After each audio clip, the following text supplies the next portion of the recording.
An anonymous phone call from a lady who whispered that she'd been kidnapped and was being held captive within a few feet away from her sleeping captor was received by Ashland police on September 13, 2016. She attempted to describe the individual who was keeping her hostage as well as the home she was in, the best she could. 911, what is the address to your emergency? By the 4th Street Laundromat. What is it? 4th Street Laundromat. What's the problem? I've been abducted.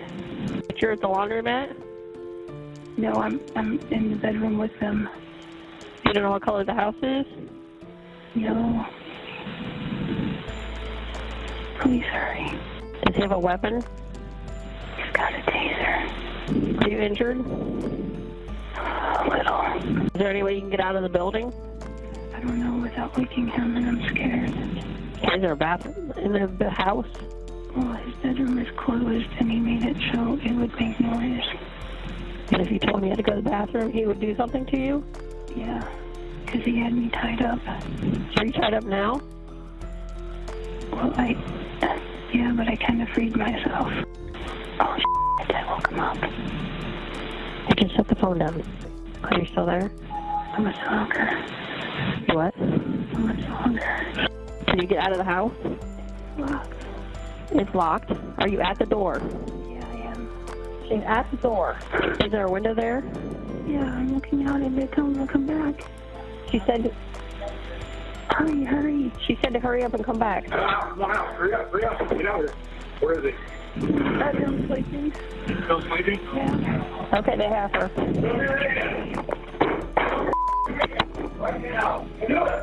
Welcome to Viral Crimes. Subscribe and hit the bell icon for more stories. Shawn Grate was popular as a teenager in Marion, Ohio, especially among the girls. He was charismatic, and his constant smile did a fantastic job of disguising his inner fury, envy, and seething aggression, at least for a time. He was arrested when he was 18 for snatching his girlfriend at the time by her throat. He was arrested a few years later for breaking into the home of his 17-year-old girlfriend and choking her. He broke in again 8 months later, creeping behind her couch and waited there until time was perfect to attack. He was armed with a butcher knife this time. Despite this, women were drawn to Shawn Grate's charm and apparent kindness, and he went on to produce 3 kids with 3 separate women. His ex-wife Amber Nicole Bowman recalls a threat he once uttered to her. "If I can't see my daughter, no one will," he said. He later moved on and entered a relationship with Christina Hildreth. The two started out happy and satisfied, but Grate couldn't conceal his true personality for long. He not only eventually became angry, domineering, and jealous, but he also demonstrated traits of coldness and indifference toward his bewildered lover. Grate once repeatedly struck his girlfriend in the face and grabbed her by the throat, significant given Grate's preference for strangulation as a means of killing. Toward the end, it was quite, you never knew what was going to set him off. One minute he was happy, laughing, fine. The next minute, he's looking at you evil, and he's just out there. He had just that way about making you very uncomfortable, your skin crawl. It was really creepy. One night in June, Shawn would escalate his violence. He would punch Christina so hard, breaking her hand. And I started to get into bed, and he'd grab me and he flipped me over the end of the bed, and I put my hands up like this, and he punched me and he broke my hand. When he punched me, he broke my hand. He had choked me. I had bruises down my face. Christina convinced Shawn to take her to the emergency room. That is where she was able to reveal to the nursing staff the abuse she suffered. I stayed with my mother for a week. I got back from, staying with my mom, went to go feed my cats, get in my house. I could tell somebody was there. He had run from the hospital when the police came. What did he do? What did he hide? He hid in the bottom of my sofa. He'd actually climbed up into the bottom of the sofa and he hid there. I had went home to feed the cats. Things weren't right. The toilet seat was up. Food was not where it should have been. How chilling is that he was It's very chilling because it just, you never know. You think you're safe in your home and you're not. After the tip Christina gave to the police about Shawn hiding in her couch, they found him there and arrested him. Grate was arrested and sentenced to 180 days in prison for the attack. He battled with more than simply romantic relationships. When Grate requested a loan from a friend and was refused, he sent a terrifying text to his previous friend, "Meet the other me." Grate then roamed around Mansfield, having relationships with several different women, preying on their generosity. Rather than focusing on keeping employment, Grate viewed women as opportunities to get all of the things he wanted. He encountered his first two victims, Rebecca Lacey and Candace Cunningham, around this time. Rebecca worked as a sex worker, and when her body was discovered in March 2015, it was determined that she died of an overdose. However, her untimely demise was not a result of an accident. Candace Cunningham resided in Mansfield with Grate prior to her 2015 abduction.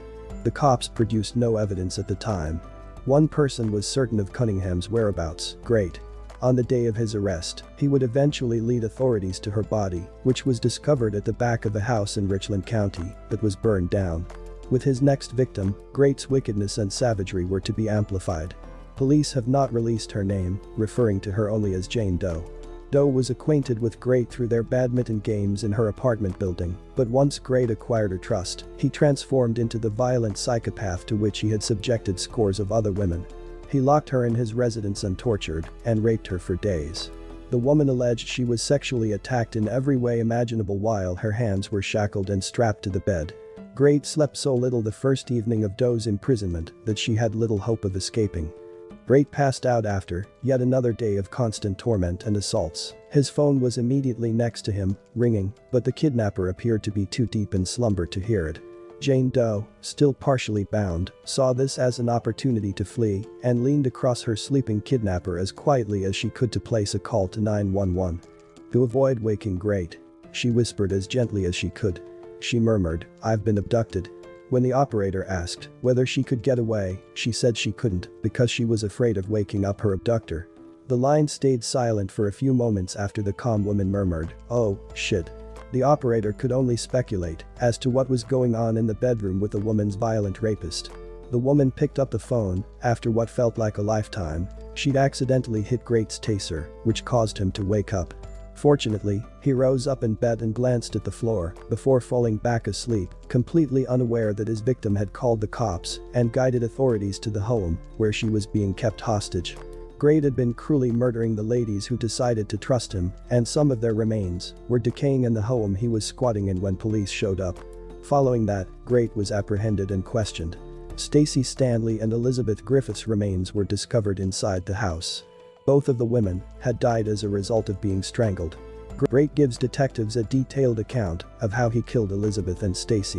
Elizabeth, right? It was kind of shocking, right? I was just joking. We were just joking, like how she wished she kind of would die. You know what I mean? It was like so I'll help you. I'll just go like this. You know what I mean? Like pushing forward and up at the same time. Right, and she kind of just like whacked my hands and like started flipping out and stuff like that to the point where I had to just like grab her and I just would lean forward and just press. Grate's tangled web of deception and murder, which he'd been building for the better part of his adult life, was coming undone. Grate was originally unwilling to provide any assistance to authorities after his arrest, often shutting down and responding incoherently. He revealed his list of atrocities after being questioned repeatedly. Cunningham's body was discovered in a burnt-out house in Richland County, thanks to Grate's help. He said that he murdered Rebecca Lacey because she stole $4 from him in a bar. Grate reportedly alleges to have murdered another woman in Marion County who was discovered dead in 2007. He stated to the cops that he believed her name was Dana. Dana Nicole O'Ray, 23, was identified as the victim through DNA in June 2019. Grate stated his dread of getting the death penalty before to his sentencing. He told police officials, "I really would like to stay alive through all this. I would have loved to have been able to do a lot," he added disturbingly, "but I know I wouldn't have been able to get away with it." Grate was condemned to death on June 1, 2018. What Shawn Grate did to his victims was truly horrific. If it wasn't for the bravery of Jane Doe, who knows how many more women he would have killed. Pray for the continued healing of all of those who were victimized by Shawn Grate. Thanks for watching, and we will see you in the next video.